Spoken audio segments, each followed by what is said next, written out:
जब mindset clear हो और हौसले बुलंद हो तो फिर ग्राउंड से लेकर स्टेडियम तक की राह आसान हो जाती है।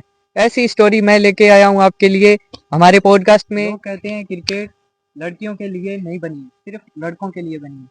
लेकिन बाउंड्री से स्टेडियम तक का सफर एक नॉर्मल परिवार से उठकर, नॉर्मल ग्रामीण रूरल एरिया से उठकर इंडिया लेवल तक खेलने का सपना देखने वाली एक लड़की जिसने ये प्रूव करके दिखाया। तो ऐसी एक इंस्पायरिंग स्टोरी और एक पॉडकास्ट हमारे साथ फीमेल क्रिकेटर जो राजस्थान की नंबर 1 क्रिकेटर बनी और एक ग्रामीण परिवार से बिलोंग करती है। आज हम आपको मिलाएंगे राजस्थान की नंबर 1 और हनुमानगढ़ जिले की सबसे बेस्ट फीमेल क्रिकेटर आरजू बिश्नोई से। हाँ, तो आरजू जी, आपने अपनी क्रिकेट जर्नी कब और कहाँ से शुरू की? मैं जब 17-18 साल की थी तो मैंने 10th पास आउट करने के बाद टिब्बी सिद्धिविनायक स्कूल में एडमिशन लिया था। तो मेरे वहाँ एक कोच होते थे, तो उन्होंने मुझे सबसे पहले बेसबॉल शुरू करवाया था। तो मेरी जो स्टार्टिंग है वो बेसबॉल से हुई थी। तो मैंने बेसबॉल में फर्स्ट ईयर में स्टेट और नेशनल को रिप्रेजेंट किया था, जिसमें गोल्ड मेडल हासिल किया था। तो मैं पूरे टिब्बी तहसील की पहली लड़की थी जिसने गोल्ड मेडल लिया था। तो उसके बाद जैसे बेसबॉल का इतना स्कोप नहीं है, तो हमारे जो सर थे तो उन्होंने ये बताया कि आपको बेसबॉल के साथ साथ क्रिकेट भी शुरू करनी चाहिए, क्योंकि उस टाइम के लड़के थे वो क्रिकेट खेलते थे हमारे साथ। तो जो मेरी जर्नी है फिर वो वहीं से शुरू। फर्स्ट ईयर में फिर हमारा जो डिस्ट्रिक्ट क्रिकेट एसोसिएशन है वो अकेडमी ज्वाइन करी और फिर मैंने कंटिन्यू जैसे अपनी प्रैक्टिस वहीं से शुरू करी थी। तो कुछ ऐसा था इनका सफर। तो आपने अपनी क्रिकेट के लिए कोई प्रोफेशनल क्रिकेट एकेडमी ज्वाइन की या फिर कहाँ से आपने ट्रेनिंग की क्रिकेट खेलने के लिए? सबसे पहले तो मैंने डिस्ट्रिक्ट क्रिकेट एसोसिएशन ज्वाइन किया था। उसके बाद मेरी जैसे बीए कंप्लीट हुई तो उसके बाद मुझे लगा कि अगर मुझे क्रिकेट खेलनी है तो मुझे प्रोफेशनल एकेडमी ज्वाइन करनी पड़ेगी, प्रोफेशनल जो कोचेस हैं उनके पास प्रैक्टिस करनी पड़ेगी। तो उसके बाद मैं दिल्ली भी गई थी और इधर हरियाणा में सिट्स है वहाँ भी प्रैक्टिस की थी। लेकिन एक जो होता है कि अपने को मतलब आगे क्या करना है उसके लिए अपने को अच्छा कोच भी चाहिए जो अपने लिए प्लान बनाए और सारी चीज़ें अपने को बताए, तो वो मुझे कहीं मिले नहीं थे। तो उसके बाद मैं लकीली मेरे को सीकर में एक अकेडमी मिली।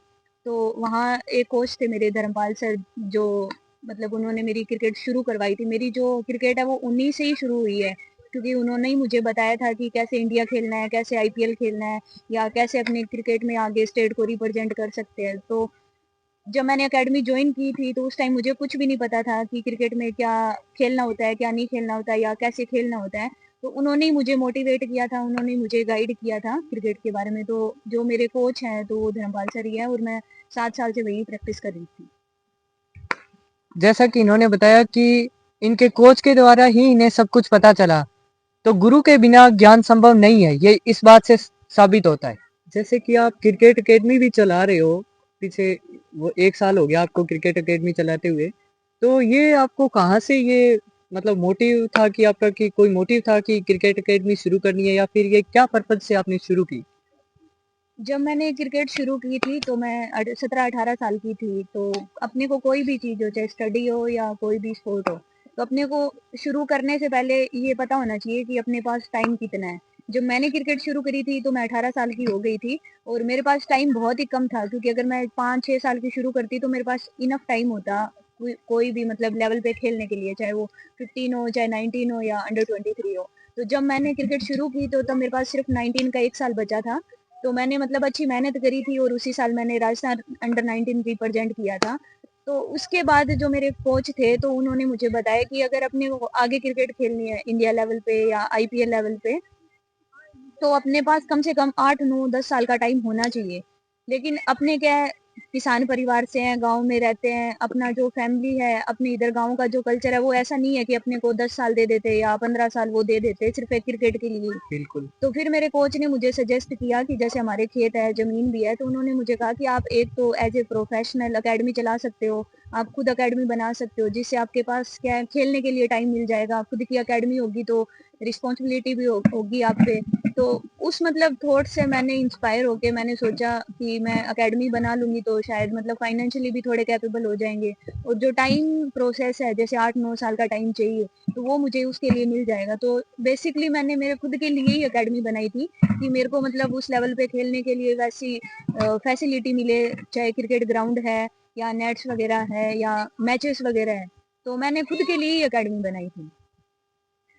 इनकी इस बात से ये हमें कंफर्म होता है कि हमें हमारा प्री प्लान भी रेडी रखना चाहिए। ताकि हमें आने वाले समय में या फ्यूचर में कोई भी दिक्कत ना आए और हम लॉन्ग टर्म प्लान के साथ आगे बढ़ सके। तो आपने एकेडमी की ओपनिंग कब की थी? मैंने मार्च अप्रैल में एकेडमी बनाना शुरू किया था। सबसे जो ज़्यादा टाइम लगा वो ग्राउंड को लगा था, ग्राउंड तैयार होने में। तो मेरा जन्मदिन था 11 अगस्त को, तो एकेडमी की जो ओपनिंग थी, नेट्स वगैरह थे, वो हमने 11 अगस्त को शुरू कर दिए थे। 11 अगस्त 2024 को। हाँ, और जो ग्राउंड था वो हमने 1 दिसंबर को शुरू किया था। जो हमारे डिस्ट्रिक्ट कलेक्टर है कान्हा राम जी, वो यहाँ आए थे, उन्होंने ग्राउंड की ओपनिंग की। बाकायदा सारे जो एसडीएम है, हमारे तहसीलदार है, वो सब आए थे। तो उन लोगों को भी ये बहुत अच्छा लगा कि मतलब इस छोटी सी जगह पे इतना बड़ा, मतलब एक बच्चों के लिए प्लेटफॉर्म तैयार करके दिया है, तो सब लोगों को मतलब बहुत अच्छा लगा। रूरल एरिया के अंदर इतनी बड़ी डेवलपमेंट करना या किसी एकेडमी को खोलना कोई आसान बात नहीं होता, बहुत डिफिकल्ट होता है। तो इनका जो स्पोर्टिव नेचर है बच्चों के लिए भी वो बहुत ज़्यादा इफेक्टिव लगा हमें। जब आपने एकेडमी ओपन की तो आपने क्या क्या चीज़ें फेस की और आपने क्या क्या शुरुआती दौर में देखा, हमें बताइए। सबसे पहले तो जब हमने एकेडमी बनाना शुरू किया था, तो ये जो आज ज़मीन है जिस पे हम बैठ के बात कर रहे हैं, तो यहाँ पे गेहूँ की खेती थी, मार्च अप्रैल की बात है। तो सबसे पहला काम था कि ग्राउंड को लेवल करना, कि मतलब ग्राउंड ऐसा बनाना है कि जो इंटरनेशनल लेवल का हो, क्योंकि ये जब अपना सपना ही है कि अपने को आगे खेलना है, तो फिर अपने को फैसिलिटी भी उस लेवल की चाहिए थी। तो सबसे पहले जो मेरे कोच थे, तो उन्होंने मुझे ग्राउंड का मेजरमेंट बताया सारी। जब ग्राउंड बनना शुरू हुआ था, तो उस टाइम ये जून जुलाई का टाइम था, तो ग्राउंड में घास लग रही थी। तो हमारे क्या है, जैसे अंडरग्राउंड वाटर का नहीं था, तो हमने जैसे फुहारे वगैरह वो जो रखते हैं ग्राउंड में हाथ से रख के, और वो सारी चीजें जैसे पानी वगैरह देना होता है, तो वो सारी चीजें हमने खुद ही करी थी। तो उसमें मेरे पापा है और एक मेरा छोटा सा भांजा था। मतलब वो इतना गोरा था, वो शहर में रहता था, बट वो जब यहाँ से मेरे पास गया तो इतना काला होके गया था कि उसको कोई पहचान भी नहीं सकता था, क्योंकि उस टाइम 48, 49, 50 डिग्री टेम्परेचर था गर्मी में। और मैंने, मेरे पापा ने और मेरा जो भांजा था, उसने मतलब बहुत मेहनत करी थी, कि हम 3 लोग थे उस टाइम, और तीनों ने मिलके ग्राउंड में मतलब जहाँ-जहाँ घास लग रही है उसके पीछे-पीछे पानी देना। मतलब बहुत बड़ी ये चुनौतियाँ थी। सर सब चीज़ें नहीं थी हमारे लिए, लेकिन वो एक एक्साइटमेंट था, अंदर से जुनून था कि हमें करना है। तो इस तरह हमने सारी चीज़ें करी। देखिए इन्होंने जो किया शायद वो कोई लड़का कर सकता था, लेकिन आज के टाइम में इतनी सी उम्र में और इस जनरेशन के जो बच्चे हैं वो ये सब मैनेज नहीं कर पाते। जो इन्होंने मेरे को बताया, इतनी डिफिकल्ट सिचुएशन के अंदर भी इन्होंने हौसला नहीं हारा और इन्होंने इंस्पायर होकर ये सब कुछ हैंडल कर लिया। तो उसके बाद हमने धीरे-धीरे, जैसे मेरे लिए तो सारी चीज़ें नई थी, मैं मेरे को कुछ भी नहीं पता था कि कैसे ग्राउंड बनाना है, घास कहाँ से लानी है, पिच जो बनती है क्रिकेट में वो मिट्टी कहाँ से लेके आनी है, या जो नेट्स वगैरह है वो कहाँ से हमें खरीदने हैं। तो इस पूरी जर्नी में मेरा जो साथ दिया वो मेरे सर ने दिया था। तो उन्होंने ग्राउंड लेवलिंग का काम करवाया, और उसके बाद हम गाजियाबाद से ये घास लेके आए थे, जो ये स्पेशल घास होती है जो इंटरनेशनल ग्राउंड में होती है। और उसके बाद जो नेट्स वगैरह है वो सब मेरठ से लेके आए थे। तो मतलब ये सारी चीज़ें मेरे लिए बहुत ही नई थी, और उसमें मज़ा भी आ रहा था, क्योंकि खुद का जो ड्रीम पूरा होता है तो उसमें बहुत एक्साइटमेंट भी होता है कि हाँ, मतलब सारी चीज़ें जो करी, मतलब बहुत चुनौतियाँ भी थी, पर वो ठीक है कि उस टाइम खुशी थी, खुद का ग्राउंड तैयार हो रहा था, तो मतलब सारी चीज़ें बहुत अच्छे से मैनेज करी। सब कुछ बहुत अच्छे लेवल पे, मतलब हमने सोच के समझ के प्लानिंग करके ही एकेडमी और ये ग्राउंड बनाया। इतनी सी कम उम्र में इतना सब कुछ कर पाना, मैनेज करना सच में बहुत ज़्यादा डिफिकल्ट होता है। जितना कहने में और सुनने में इजी लगता है उतना आसान कुछ भी नहीं है, चाहे फिर वो क्रिकेट हो या कोई भी फील्ड हो। जैसे कि आरजू जी आप पिछले 1 साल से एकेडमी चला रही हो, आपने खुद की क्रिकेट एकेडमी ओपन कर रखी है आरजू क्रिकेट एकेडमी के नाम से। तो इस क्रिकेट एकेडमी को ओपन करते टाइम आपको क्या क्या चुनौतियों का सामना करना पड़ा और क्या क्या आपने फेस किया है, वो आप हमें बताइए। सबसे पहले तो जब मैंने एकेडमी बनाई, तो सबसे पहले तो चुनौती ये थी कि फैमिली को कन्विंस कैसे किया जाए।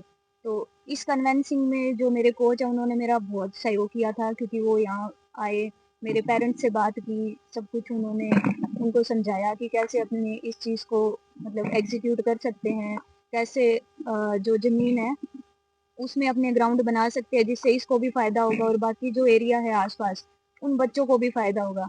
तो इसमें सबसे बड़ा जो रोल है वो मेरे दादाजी का है, क्योंकि उन्होंने मेरे पापा को कन्विंस किया था, क्योंकि एक पापा के लिए बहुत नई चीज़ थी कि एकेडमी बनाना, क्योंकि हमारा जो बैकग्राउंड है फैमिली का वो कोई स्पोर्ट्स से नहीं है। हमारे जो पेरेंट्स हैं वो शुरू से खेती करते आ रहे हैं, तो उनके लिए ये बहुत बड़ी चीज़ थी कि कैसे एकेडमी बनाएंगे, कैसे सारी चीज़ें मैनेज होगी। तो उसमें मेरे दादाजी ने मेरा बहुत सहयोग किया था, और उनके साथ ही जो मेरी मदर है, तो उन्होंने भी मुझे बहुत बैक किया था कि हम खड़े हैं तो तू बना।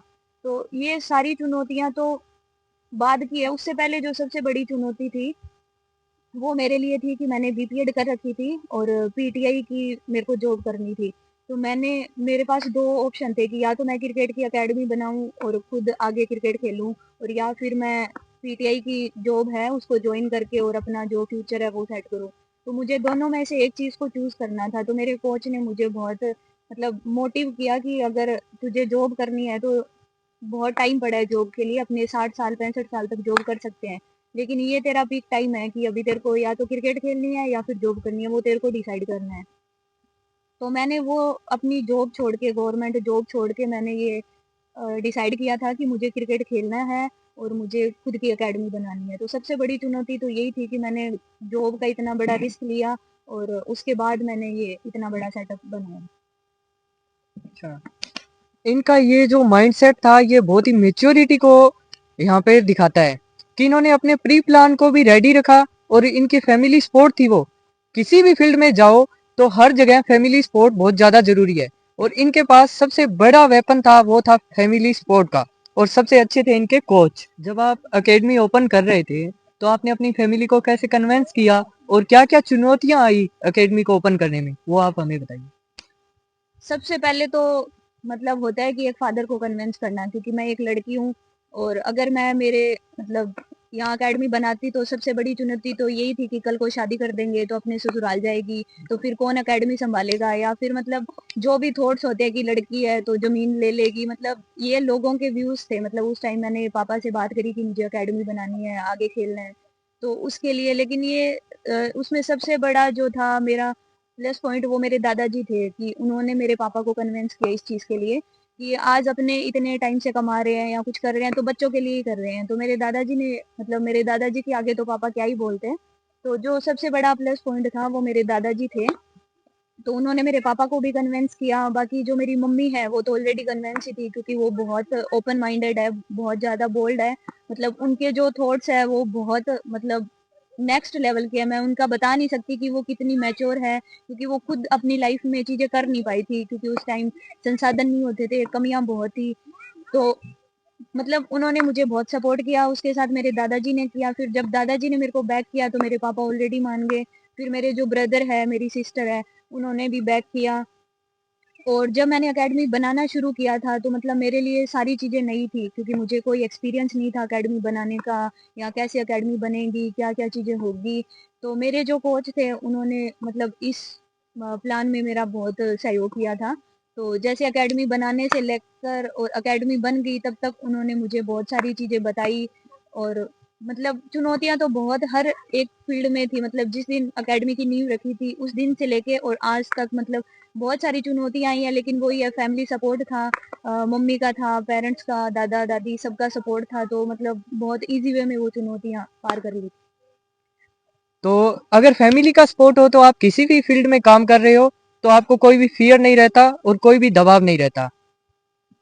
हनुमानगढ़ जिले की टिब्बी तहसील के चंदूरवाली गांव में बना ये ग्राउंड किसी वानखेड़े स्टेडियम से कम नहीं है, और यहाँ इस ग्राउंड ने राजस्थान की टीम को प्लेयर भी दिए हैं जिन्होंने अपना दमखम इंडिया लेवल पर होने वाले मैचों में दिखाया है। इंडिया टीम में सिलेक्ट होने वाली राजस्थान की पहली महिला खिलाड़ी आरजू बिश्नोई जी से बात करके हमें बहुत अच्छा लगा।